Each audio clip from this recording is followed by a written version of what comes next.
Hi, I'm Jen Varela, and welcome to Sugar Night Night's Listening and Learning series. Today's topic is the disparities in breastfeeding services for Black and parents of color. I'm honored to host another listening and learning conversation on how we can offer more support and amplify the Black and people of color's voices. I'm working on educating myself on where the disparities are, especially with families with young children. So today we're going to be talking about the disparities in breastfeeding services for Black parents, and we're going to highlight the fantastic work that San Diego Breastfeeding Center Foundation is doing.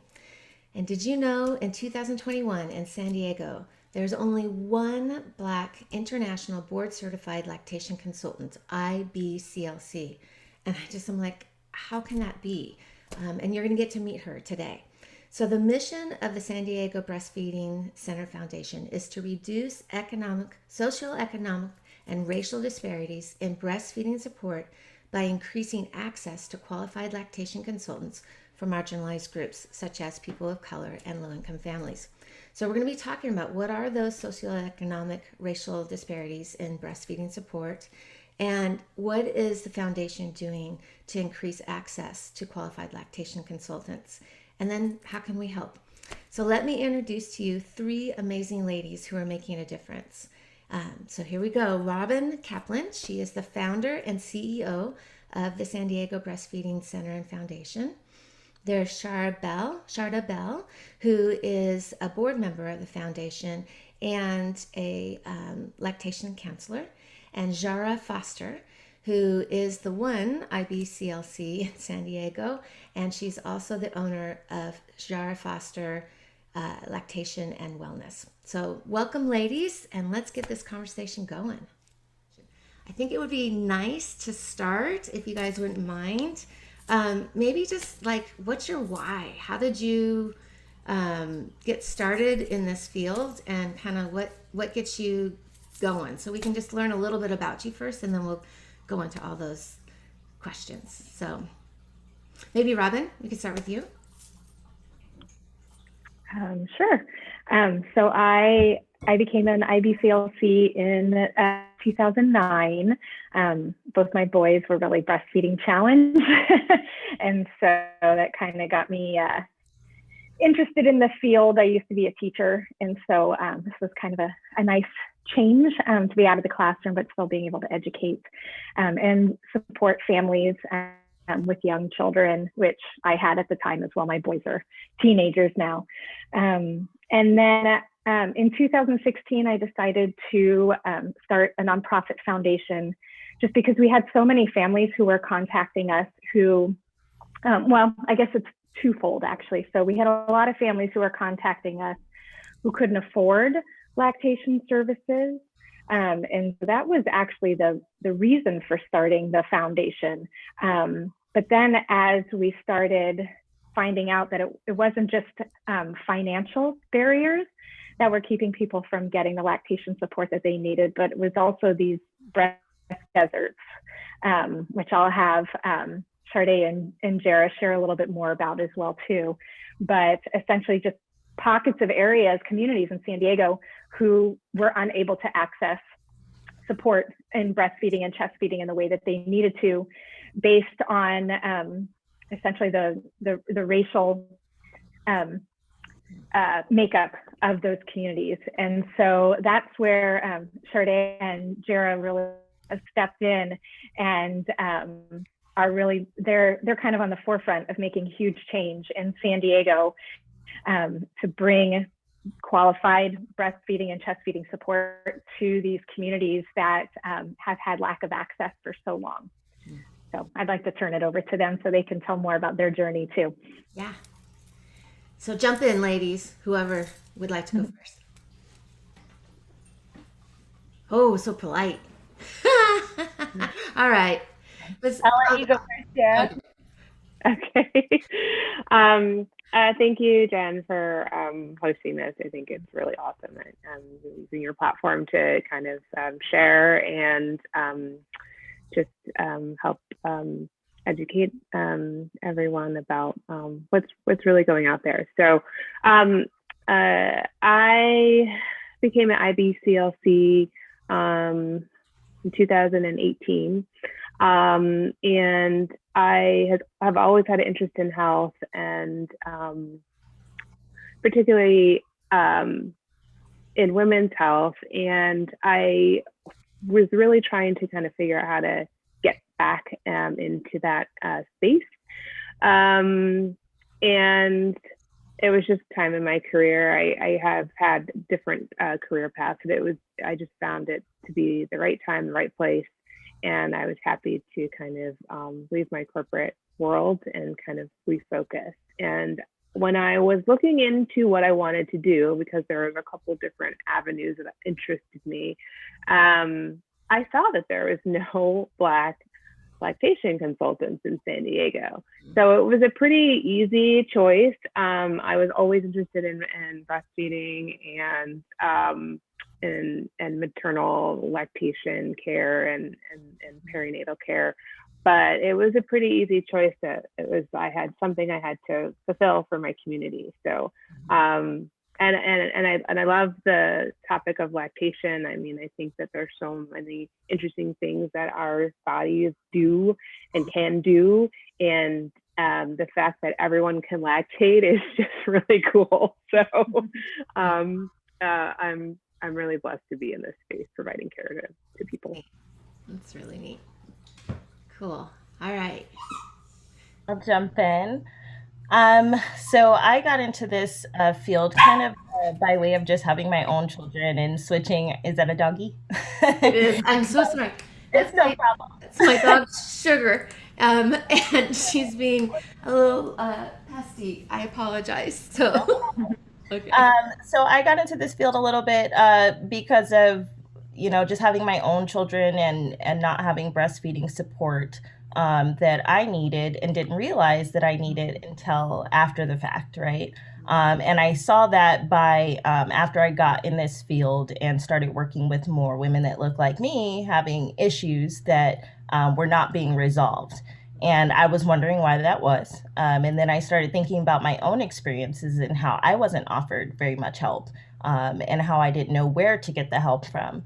And so as I had my own kids, I started looking into, well, how do you get breastfeeding help and who does it? And so once I started kind of Googling and figuring that out, I said, oh, maybe I should do that. Maybe I should, since I don't see anybody that looks like me doing it and I didn't have anyone to support me, maybe I should do that. So I totally switched careers because I was formerly a casting director. So that is very different. Yeah. And so I did a full career change, and here I am working in the birth world. I'm also a doula, a full spectrum doula. So I do a lot of birth work around the Black maternal health crisis. I do work for a nonprofit that focuses on that right now. So that is my goal, is eradicating the disparities that we see just all around in the birth field, not just breastfeeding. Wow. So here we go, right? And what a surprise to go, how could this be that you couldn't get to the support you needed at the time, and how it's turned into now your passion to help make that a different experience. So that's kind of the best way for it to come about, I think, right? Because the empathy and understanding is there in a whole nother way. And on that, I will say that, I've been a part of the world of postpartum issues of depression or anxiety or whatnot, and been involved for several years where I can help on that topic. And even on that, I've learned so much, the disparities within the Black community, which is just embarrassing that I didn't even know that there were such large disparities. And so I think with breastfeeding or chest feeding, it would be really helpful to just learn a little bit more. What does that mean that there's disparities in services, and what does that look like? I know, I will just say from a personal standpoint, I remember when I had my son, I was in the hospital and the lactation consultant came in, and she's very comfortable, just like, this is how you do it. And she started touching me, and I'm just like, whoa, I've never been touched by a woman like that before. You know what I mean? Let's just grab them. And I remember being a little like, oh, okay, I can do this, right? And I I would think if it wasn't somebody I could relate to, that could actually feel really intrusive in a whole nother way. And so I, just from my own small experience of feeling a little like, woo, I'm wondering, how is that is that part of the disparities, or like, maybe you can kind of just jump in and help me understand, like, what does that look like, So I'm not going to call you guys out. I'm going to let you like jump in and we can talk over each other and figure it out. I'm not a professional moderator. I'm just like, let's talk, So. Yeah. So that was one of the things that is like I think where it starts in the prenatal care. So Chardá, you have so much experience in that area and you see so much. What are some of the issues? I think for me, like my major focus right now is just why I'm doing my IBCLC is because there's a blatant disparity in breastfeeding leadership that is mostly white female led. And that's a huge problem because then, yes, like you were talking about, Jen, if that person doesn't look like you, that's super uncomfortable for someone. When I was in the hospital, yes, I got breastfeeding help, but I wouldn't call it breastfeeding help. I would call it breastfeeding assault because they came in and just grabbed me and started squeezing me and milking me and without my consent, did not ask me. So I make sure that I, always ask a client, like if I can see or touch before doing any of that, because that is intrusive, that is invasive. And it shows that you have a lack of respect for that person's body. And so that's a huge problem. That's a huge part of the disparity right there, is that the people in those leadership roles are contributing to that. And so we need to do a lot more trauma-informed care. And Robin and I are talking about that in a little bit in a class that we're doing. So I was recently working on that and thinking about, yes, that's a lot of the problem, is just not asking for consent, making people feel super uncomfortable to the point that they don't want to breastfeed because they can't get the support because there's something going on, something's wrong, but they don't know who to ask. And then if they go and ask this person that doesn't look like them, they're afraid of being judged, not just because they don't know what they're doing or they feel like they don't know what they're doing, but also just the things that are going on around them that may or may not be contributing to them needing breastfeeding support. So I think that a big problem is just we need more lactation consultants of color. And that would be a good place to start. Yeah. Yeah. And do you find there are gals that want to do it but just can't make it happen because it's too hard to reach to and attain to, or? So it's a twofold or threefold thing for me. Personally, I'll just share from my experience because I can't speak for other people. But for me, there were a lot of barriers, and I'll just be very candid. Finances was a huge part of it. When you add it up at the end of the day, it's something like $10,000, right, Robin or Jarrah? It's something like, really, when you count in all the prerequisite classes, you count in all the exam fee, the program itself. I don't have $10,000 laying around to just jump in and become a lactation consultant. And so that was a huge barrier for me. Also, just time and then access, not knowing how to become an IBCLC. I've noticed that I've been sharing that a lot in the birth world with my fellow doulas and other people that look like me in the birth world, just kind of encouraging them to look into it and giving them the link, because it's as simple as telling them how to do it. Like, it's not public information. And while that it is, but it's by way of privilege, right? And so just knowing. So hard to navigate. It's so hard to navigate. Yeah. It's so tricky. So there's a lot. And luckily I have a good friend named Robin that helped me navigate through that process, because I did not know where to start. And I was so confused, and it's a lot. And I went to her and I was just like, what classes do I need? And, and so just having somebody to walk you through that is a part of it. And a lot of us don't have somebody to walk us through that because there is only one Jarrah. And so we don't want to overuse her. And so we just need a lot more of us so that we can get it going.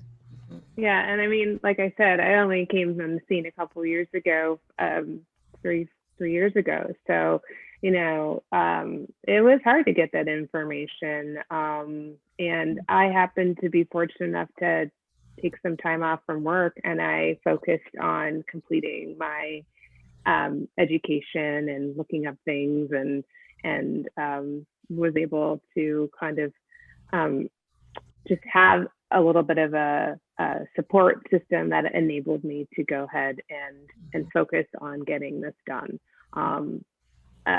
Also, my background, my educational background, I had fulfilled a lot of the requirements just based on what I had done in my undergraduate studies. So yeah, it's hard to find where to go. It's hard to know what program to choose. If you have to go take a splattering of college courses, you know, how are you going to do that?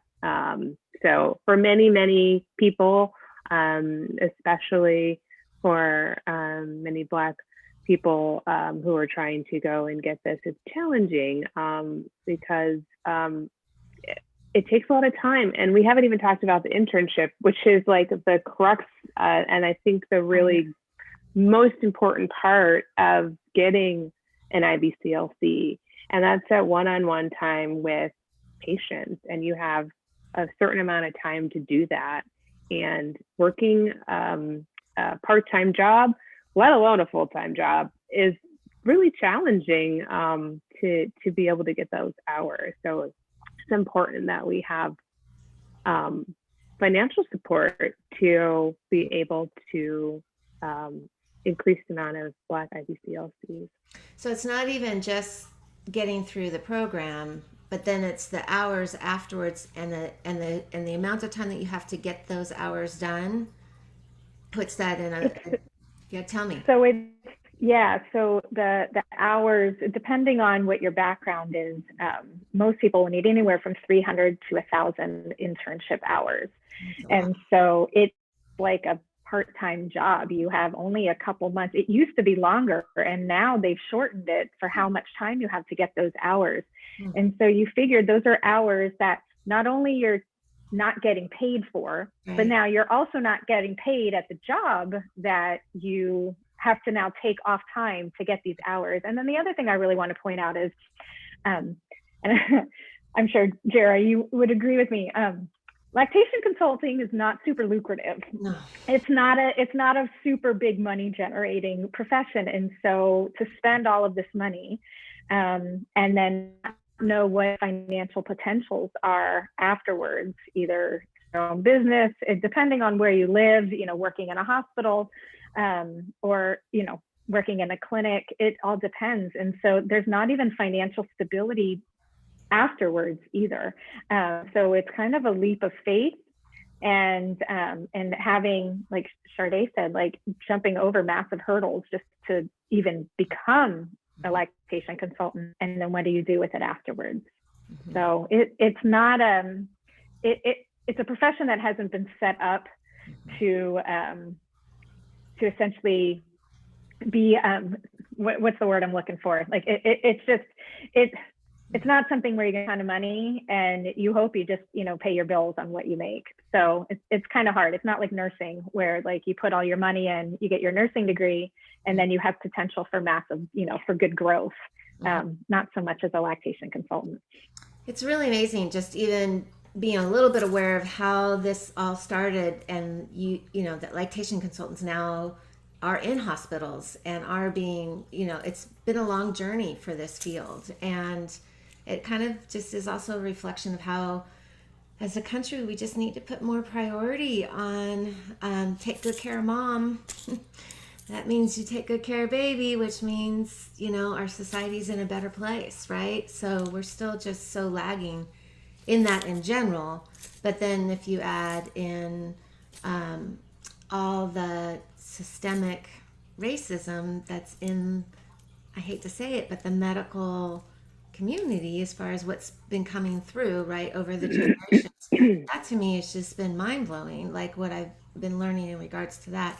So is there any, like, what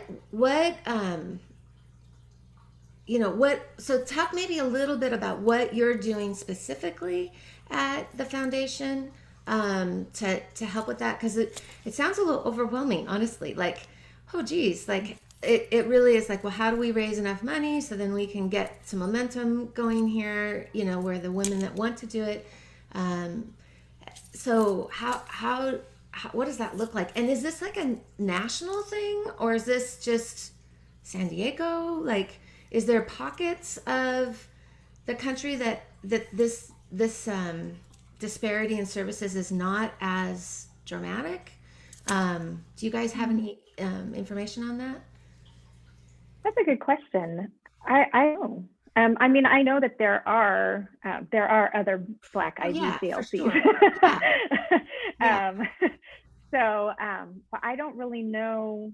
I mean, the racial disparities are still going to exist whether there are Black IBCLCs or not, Right. And I would imagine that those racial disparities and microaggressions and everything going on towards families in the Black community, that's not any different, I don't think, anywhere. Mm-hmm. But as for, do certain communities have better representation? Sure. I would say we are definitely lacking here in San Diego, and not just with Black IBCLCs, but Spanish-speaking IBCLCs. Absolutely, we're lacking in those as well too.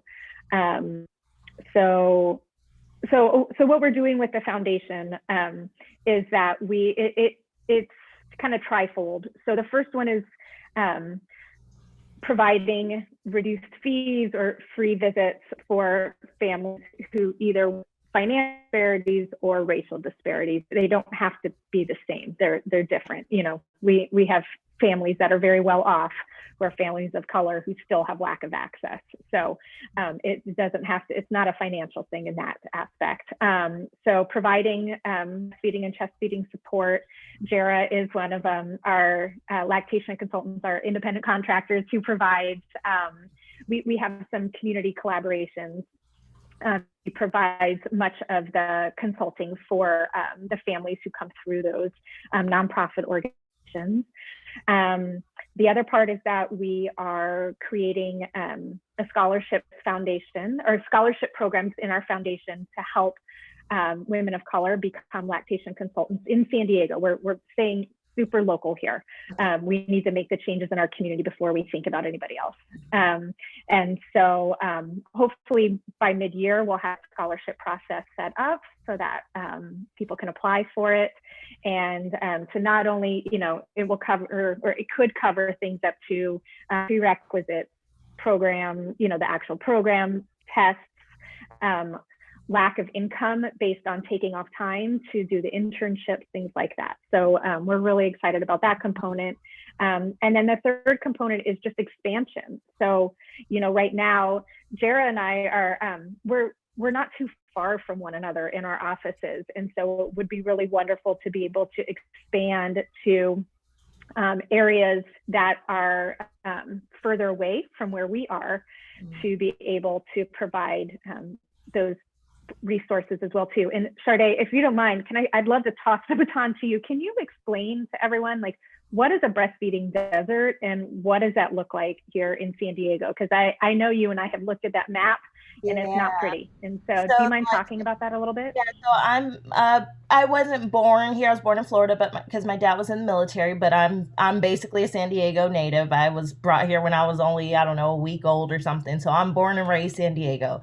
So I grew up in Southeast San Diego. And in that area in particular, where there's a higher concentration of people of color, there is no breastfeeding support. If you look on the breastfeeding support map, I looked at it at least, and I was shocked to see that was part of the problem of why I couldn't get breastfeeding support, because there were no groups in my area. And there were no lactation consultants. There was nothing. I mean, yes, there were WICs, and even then, they're still not within the community itself. What's a WIC? What's a WIC? Infant children. Infant and children. It's the government funded program. Okay. So WIC is still in the community, but it's not right in the community. And usually WIC offices have breastfeeding support. And so that would be an option, but there are not, from what I looked at the map, there are no WICs like placed right there. You still have to take a bus or a car or some way to get there, right? And so breastfeeding deserts that term. I believe, I don't know if it was coined by Kimberly Allers Seals or not. It might be. I know first food desert. Yeah, She talks first a food lot about. desert. Placed primarily in urban areas where there's a lack of support to first foods, and breast milk is a first food. And so it's not fair to, tell people that they need to breastfeed and it's best for their baby, and then don't give them the support that they need to do that. And so that's what we're seeing in these areas where there's pockets of lack of breastfeeding support in large areas of concentrated areas of people of color. And so that scholarship piece that we're working on at the foundation is going to help with that and help to put people that look like me in those areas where there's not breastfeeding support to help hopefully bolster and increase the breastfeeding support rates, because that is really a huge part of why the disparity exists, is just because we need the support and we're not getting it and we're not offered it. It's not being put where we need it. And it's easy for everyone. It's not close by. It's not easy to get to. Like, you shouldn't have to drive 25 minutes. Yeah, but I would have to drive pretty far. If I lived in that area, I looked at the map and I'm like, wow. When you have a little to be in a car for 45 minutes or on a bus. And then if you want to have a lactation consultant come to your house, how much does that cost, guys? So everybody cannot afford that. So it's tricky, but yeah, we're working on trying to improve that here in San Diego County. At least that's a mission of mine, is to try to increase breastfeeding support in those first food desert like areas. And so I did have a group before pandemic hit. I was just going to try to get back up and going. I promise, guys.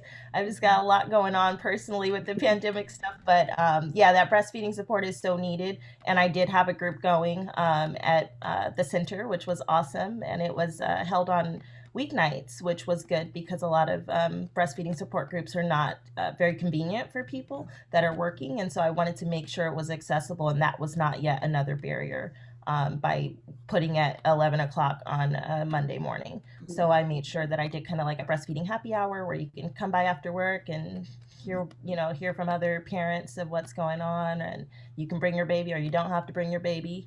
And so that was a really good thing for the community, and I want to bring that back and hopefully have other people that can do it and place that in all the other areas that are lacking.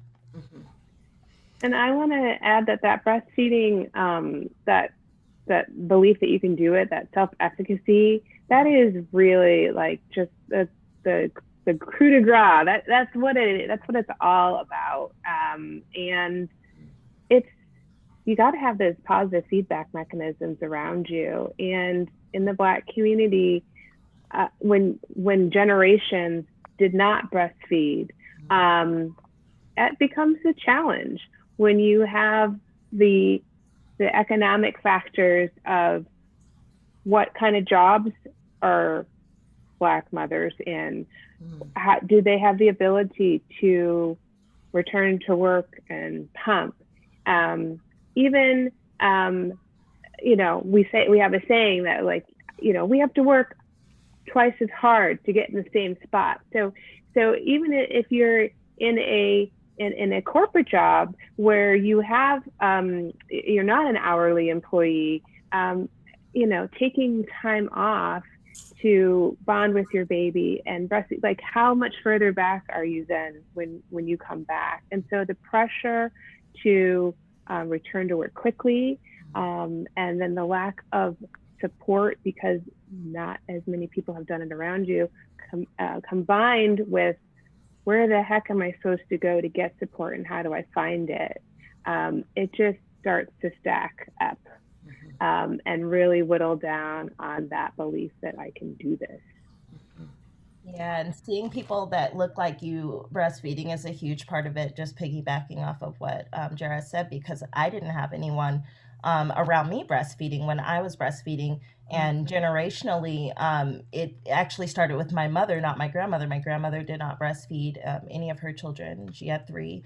And then when I was breastfeeding, it was kind of, looked at like, oh, is that normal? Is that okay? And I'm like, yeah, this is what I'm supposed to be doing. And my mom breastfed my sister and I. So that was very supportive to have that. So if I didn't, I don't know what it would have been like for me breastfeeding if my mom hadn't have breastfed. And not that I was around her, but just the fact that when I did breastfeed, it wasn't questioned by her. It wasn't, and my dad too. It was just kind of like, yeah, this is normal. And so, yeah, that's definitely a part of it.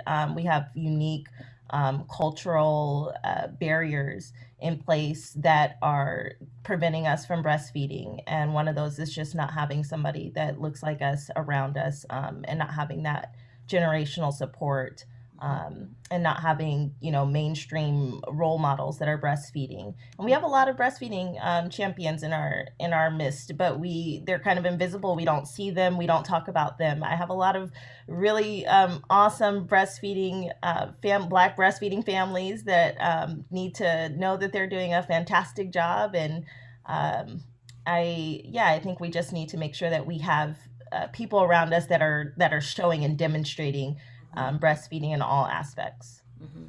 And elevating it, right? So that it's not something that gets objectified or shamed or all those other things, and how incredible it is. I mean, it really is just incredible. It's interesting how before having children, I always saw myself with a family, but I didn't see myself having babies, which is sort of interesting. So it was really for the love of my husband that I'm like, okay, I'll do this, right? I'm so glad I did. I have the most amazing kids, and they're teenagers now. They're awesome. But just how your body can do this is just, it is just phenomenal. And so I think just having that be celebrated and supported and elevated, I think it seems it's coming, but it's, I think that's a big part of it. And I do appreciate how on the social media posts that are done by the foundation and by the center have such beautiful imagery of women breastfeeding, and in such like artistic and strong, and changing that, how that could look, I think is really important and really terrific. That's the good side of social media, I think, right? Is that we get a chance to put another voice into what needs to be talked about, right? So, well, any other things you think it'd be really helpful as a white woman of privilege? I will tell you that could be helpful. I mean, I know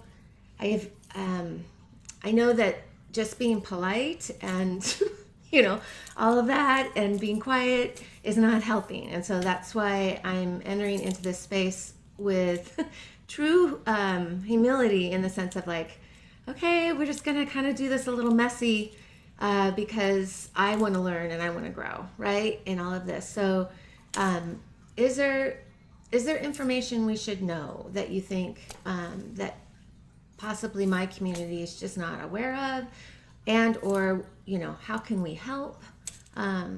Any thoughts for me on that?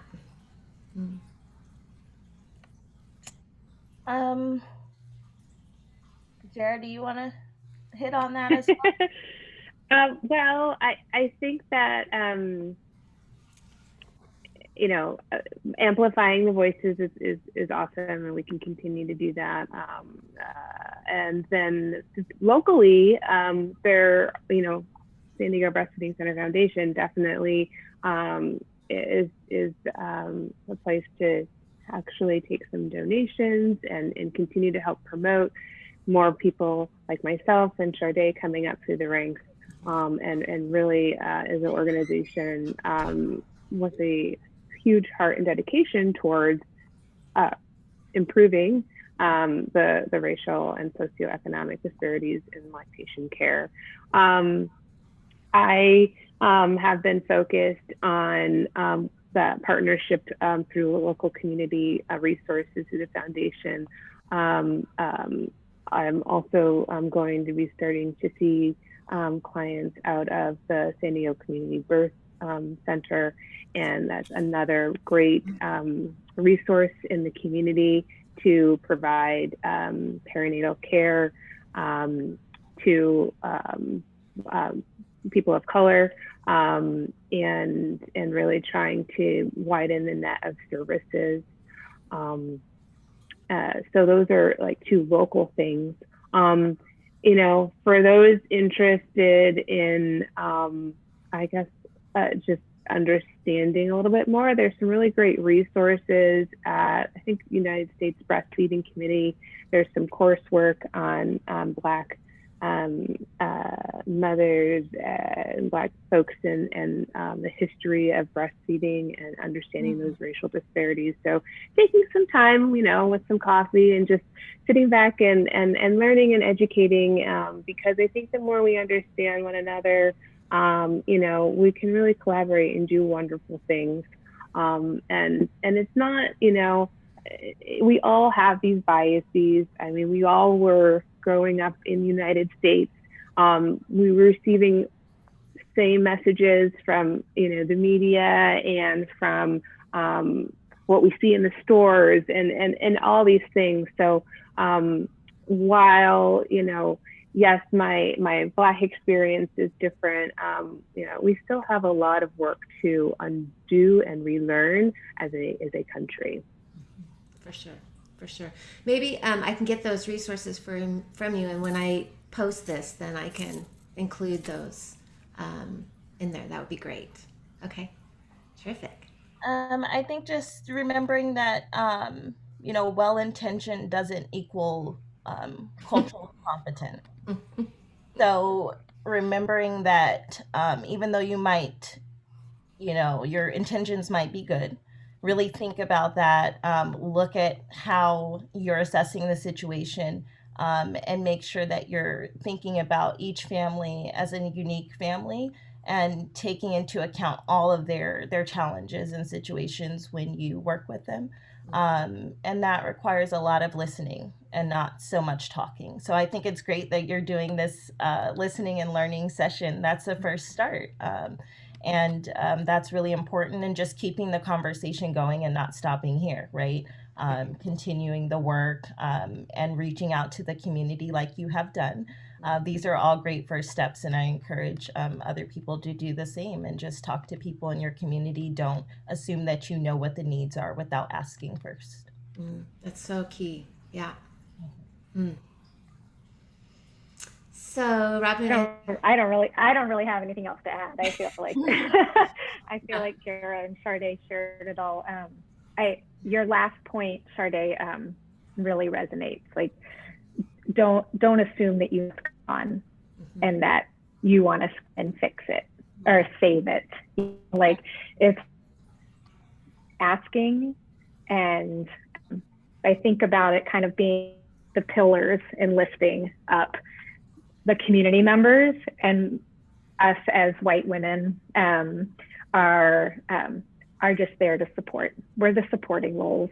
And so if someone has a question on how to become a lactation consultant or things like that, like, you know, providing guidance, but not, it's not our role to have the megaphone. Yep. So Right. It's our role to step back and give the phone away. So which I think is really important. Yes. Yeah. This is good. So,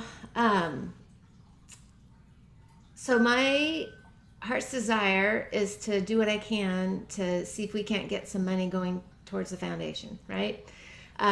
So Rob and I have collaborated. My area of expertise is sleep. And so next week, for those of you who are birth workers or lactation, you know, counselors or doulas, or and you want to learn a little bit about how to support your families on sleep, we're going to do a workshop, and all the proceeds are going towards the foundation. So that's one way I can take my area of expertise and highlight and see if we can't get some more funds going for that scholarship program especially. So for those of you who are interested in learning about other things and supporting, here's a great opportunity next week. So take us up on that. And I just really appreciate you ladies sharing your heart and your wisdom, and joining me in this so that we can do what we can just to keep the conversation going. So I'm really honored. Thank you so much. I appreciate it. So, all right. Thanks for having us. Yeah. On that note, we will look for the next one. All right. Bye, Thank ladies. you. Bye-bye.